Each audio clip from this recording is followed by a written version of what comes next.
Les travaux du colloque sur l'intervention des Écritures et l'état narratif en langue africaine se sont ouverts mercredi au siège de l'Académie royale du Maroc à Rabat, et ce, dans le cadre des activités de la chaire des littératures et des arts africains.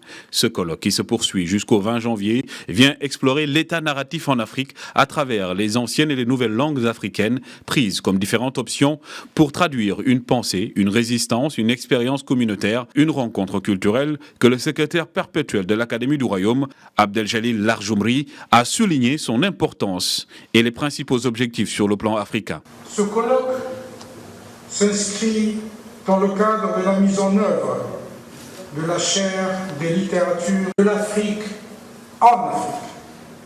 Tel est l'objectif principal qu'a souhaité l'Académie du Royaume du Maroc en l'instaurant. En présence du sultan du Bamoun, Mohamed Nabil Mombonyoya, qui a tenu à souligner l'importance de cette rencontre pour la promotion de la culture africaine et sa diversité linguistique, l'enjeu des échanges était aussi de replacer l'inventivité linguistique africaine à travers quelques figures, langues connues et nouvelles, dans un récit continental relié à l'aventure universelle des idées. Il a été question de la diversité des cultures.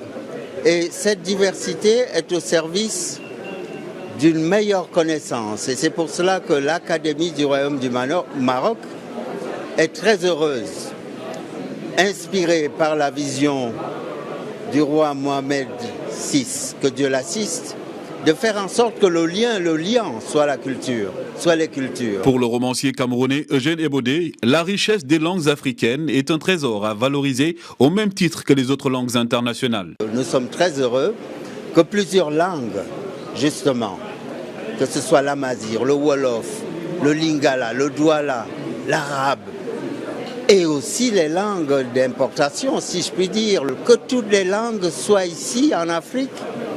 Et à Rabat, qui est capitale africaine de la culture. Et pour ce colloque, il a vu la participation de plusieurs experts, chercheurs, historiens et professeurs venus de plusieurs pays comme les États-Unis, le Sénégal, le Nigeria, le Burkina Faso, la Guinée, le Bénin et Haïti. Quant à l'Académie du Royaume du Maroc, elle, en tant qu'institution scientifique nationale supérieure de référence, elle se voit chargée de contribuer au progrès intellectuel, scientifique et culturel du Royaume, et ce, à travers la création notamment de chaires scientifiques spécialisées dans l'étude des questions culturelles et intellectuelles, tout en veillant à l'organisation de leur activité.